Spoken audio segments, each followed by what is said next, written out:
Pakistan cricket team की management ने आज दूसरे टी20 मैच के लिए अपनी प्लेइंग 11 का ऐलान कर दिया है, जिसमें एक तब्दीली की गई है। और उसके बारे में मैंने कल सुबह ही बता दिया था कि पाकिस्तान टीम में कम से कम 2 चेंजिंग्स होंगी, जिनमें एक चेंज तो किया गया है। और इसके ऊपर बात करेंगे कि अब पाकिस्तान की हिकमत अमली क्या है।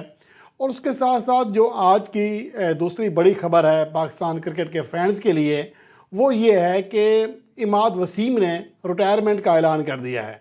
उन्होंने आज ट्विटर पर अपनी बाकायदा रिटायरमेंट का ऐलान किया और ये कहा कि वो इंटरनेशनल क्रिकेट से तो रिटायर हो रहे हैं, लेकिन फ्रेंचाइज क्रिकेट खेलते रहेंगे। यानी कि उनका जो करियर है वो टी20 वर्ल्ड कप 2024 के साथ ही एक तरह से इख्तिताम पजीर हो गया था। गो के इमाद वसीम का जो करियर है बड़ा शानदार रहा। बैटिंग से और बॉलिंग से दोनों शोबों में बड़ी अच्छी परफॉर्मेंस दी पाकिस्तान के लिए, लेकिन आखिरी इवेंट जो है उनके लिए ज़्यादा बेहतर नहीं रहा था। ख़ास तौर पर जब वो भारत के ख़िलाफ़ मैच में स्लो बैटिंग करने की वजह से पाकिस्तान टीम को मैच नहीं जितवा सके थे, तो उसके बाद वो ख़ासे तनकीद का निशाना बने। लेकिन आखिरी जो मैच था उसमें वो बड़ी शानदार परफॉर्मेंस देने में कामयाब रहे थे। आयरलैंड के ख़िलाफ़ 8 रन देकर 3 विकेटें हासिल की थी, 4 ओवर्स में सिर्फ 8 रन। और पूरे टी20 वर्ल्ड कप 2024 में कोई एक ऐसा मैच नहीं था जिसमें उसने गेंदों के बराबर रन दिए हों, यानी कि गेंदों से भी कम रन दिए। तो कफ़ायती एतबार से बड़ा उनका शानदार करियर रहा। बहरहाल हमारी दुआ है कि इमाद वसीम ज़िंदगी के अगले स्टेप में भी कामयाब रहें। उन्होंने पाकिस्तान के लिए मजमूई तौर पर 55 वनडे और 75 टी20 इंटरनेशनल मैचेस खेले और उनकी खिदमात जो हैं पाकिस्तान के लिए याद रखी जाएंगी। और उसके साथ साथ अब मोहम्मद आमिर, जो कि पहले ही कह चुके हैं कि जल्द ही वो एक ब्रेकिंग न्यूज़ देंगे, और वो ब्रेकिंग न्यूज़ भी यही है कि वो भी अब रिटायरमेंट लेने का सोच रहे हैं, क्योंकि अब उनका पाकिस्तान क्रिकेट में कोई फ्यूचर दिखाई नहीं दे रहा। और वाज़े तौर पर पाकिस्तान की सिलेक्शन कमेटी जिस तरह नौजवान प्लेयर्स को ला रही है, ख़ास तौर पर सुफियान मुकीम को लाया गया, इब्रार अहमद को या इरफात मिनाज को, बाकी स्पिनर्स को अगर पाकिस्तान टीम में लाया जा रहा है, तो इसका मतलब फिर ये है कि शायद इमाद वसीम का जो करियर है वो भी एंड था। उन्होंने इस चीज़ को समझा और अब मोहम्मद आमिर के साथ भी लगभग वही है। लेकिन देखना ये है कि मोहम्मद आमिर इस हवाले से कब रिटायरमेंट का ऐलान करते हैं, हालांकि वो इस बारे में इंदिया दे चुके हैं। अब आते हैं पाकिस्तान और साउथ अफ्रीका के दरमियान दूसरा टी20 मैच, जो कि आज सेंचुरियन में खेला जाएगा। इस वेन्यू पर पाकिस्तान का ट्रैक रिकॉर्ड इंतहाई शानदार है। पाकिस्तान ने यहाँ पर 4 मैचेस जीते हैं और बहुत शानदार रिकॉर्ड है। कभी पाकिस्तान टीम इस वेन्यू पर नहीं हारी है। लेकिन अहम बात यह है कि पाकिस्तान की जो टीम है गुज़श्ता मैच में स्लो बैटिंग की वजह से हारी। सिर्फ 10 रन के मार्जिन से 11 रन का फ़र्क रह गया था। तो ओवरऑल पाकिस्तान की जो कारकर्दगी है उसकी बैटिंग सबसे बड़ा मसला बनी हुई है। और इसके लिहाज से आज उम्मीद थी कि पाकिस्तान की जो बैटिंग लाइन है उसमें कोई एक चेंज होगा। मुझे ये लग रहा था कि शायद उमर बिन यूसुफ को ट्राई किया जा सकता है उस्मान खान को ड्रॉप करके, लेकिन उस्मान खान को कंटिन्यू किया गया। सलमान आगा जो हैं टीम का वाइस कैप्टन, वो भी इस मैच में बदस्तूर बाहर बैठेंगे। तो पाकिस्तान की बैटिंग लाइन में तो कोई तब्दीली नहीं है। हाँ, बैटिंग लाइन में तब्दीली हो सकती है, बैट्समैनों में कोई तब्दीली नहीं है। वही बैटर्स खेलेंगे जो कि गुज़श्ता मैच में खेले थे। अलबत्ता पाकिस्तान की बॉलिंग में चेंज किया गया है। जैसा कि मैंने कहा था कि सेंचुरियन का जो वेन्यू है यहाँ पर स्पिनर ज़्यादा कामयाब नहीं है। इसके मुकाबले में अगर आखिरी जो 6 मैचेस खेले गए हैं गुज़श्ता 5 सालों में, वहाँ पर स्पिनर्स ने सिर्फ 15 विकेटें हासिल की हैं, फास्ट बॉलर ने 53 विकेटें हासिल की हैं। हाई स्कोरिंग मैचेस होते हैं, यहाँ पर बड़े बड़े शॉट्स लगते हैं।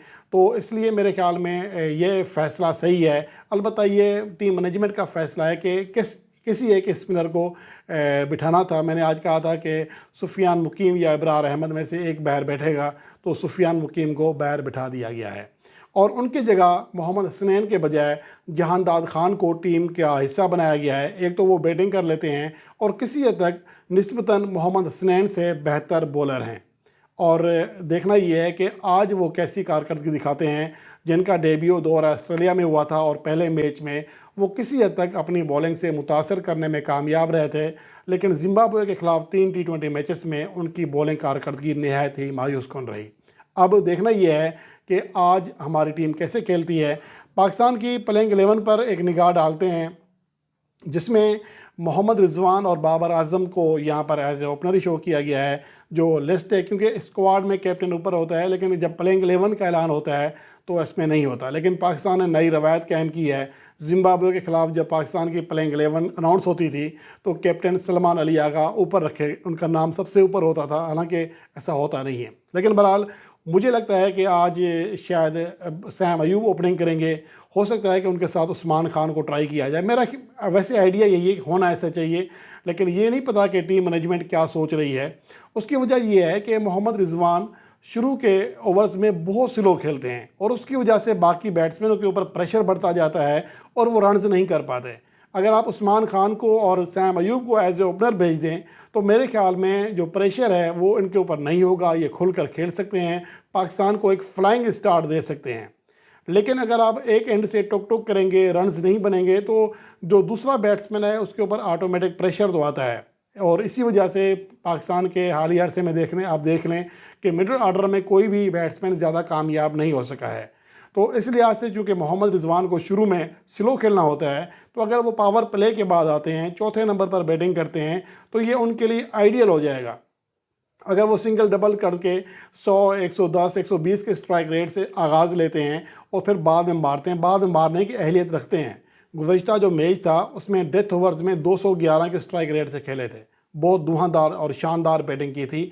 यानी उनके अंदर ये एबिलिटी है कि विकेट पर सेट होने के बाद वो बड़े शॉट्स खेल सकते हैं। गो कि ये बाबर आजम के बारे में मैं नहीं कह सकता, लेकिन रिजवान के अंदर कम से कम ये सलाहियत मौजूद है, तो इसलिए उन्हें चौथे नंबर पर बैटिंग करना चाहिए। लेकिन अब ये टीम मैनेजमेंट के ऊपर है, कैप्टन के ऊपर है कि वो क्या सोच रहे हैं।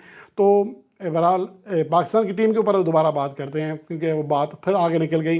मोहम्मद रिजवान, बाबर आजम, सैम अयूब, उस्मान खान, तैयब ताहिर, मोहम्मद इरफान खान, मोहम्मद अब्बास अफरीदी, शाहीन शाह अफरीदी और उसके अलावा जहानदाद खान, हारिस रऊफ़ और इब्रार अहमद।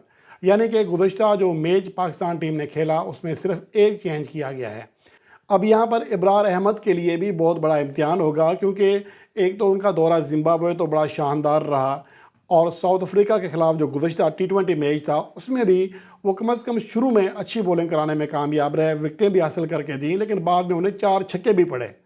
और तो इसकी वजह से अब उनके ऊपर भी थोड़ा सा प्रेशर होगा कि सुफियान मुकीम को, जिसने शानदार बॉलिंग परफॉर्मेंस दी हुई है पिछली 5 इनिंग्स में, उनको बाहर बिठाया जा सकता है, तो उनका पत्ता भी साफ़ हो सकता है।